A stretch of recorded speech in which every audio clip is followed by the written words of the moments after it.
New at 6, we continue our series about the prevalence of human trafficking in our area and the efforts to combat it. The FBI tells us about 90% of human trafficking cases are sex trafficking and the other 10% labor trafficking.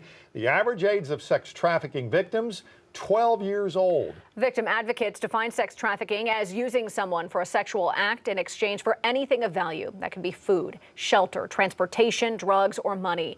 It's a hard topic and no one wants to discuss it, but today we're doing just that. Yeah, 5 News This Morning anchor Tiffany Lee brings us the story of a sex trafficking victim. Do want to warn you, some of the details may not be easy to listen to. I think they're gone. Most people, when they hear trafficking, think of what they see in movies. I will look for you. I will find you. But for many survivors, it's more than what you see on the big screen. I thought it was just a guy in the neighborhood. Meet Kathy Bryan. So it just became this friendship with a neighbor guy. After about 6 months, it started feeling more like we were dating. At 15 years old, Kathy met this neighbor while walking to a friend's house to study. She said that friendship turned into compliments and lunch dates. Totally honest and trustworthy. Like, he didn't even do anything more than ever hold my hand. But one day, it all changed when a man that she considered a friend trapped her in his house with another man. Kathy said that she tried finding a way to escape. Opened the door super slow, hoping it wouldn't make any noise, and make a flat out run for the front door. But it didn't work. And not only did he threaten her, he said if she didn't do what he said, he would hurt her 5-year-old sister. From this point forward, you'll be where I tell you to be, when I tell you to be there, or else Cassandra. And he swept his arm backwards and pointed to the floor where they'd just assaulted me. From the outside, at 15 years old, you wouldn't recognize Kathy was a victim. She was still spending days at home, attending school, and doing her homework.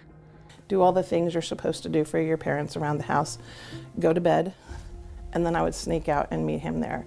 And he would pick me up and take me to houses, apartments, places he had set up. Kathy says she would get home in the early morning hours and only get a few hours of sleep. And that lasted for about 2.5 years. But one day, it all changed. The man who trafficked her said, I don't want to ever see you again. Don't go anywhere I've taken you. Don't try to contact me. Don't try to contact any of the people that you've met. Not the term I would have used.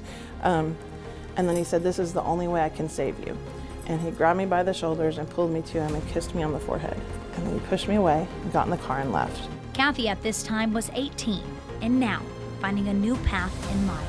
But I met my husband about a year and a few months after I'd been released.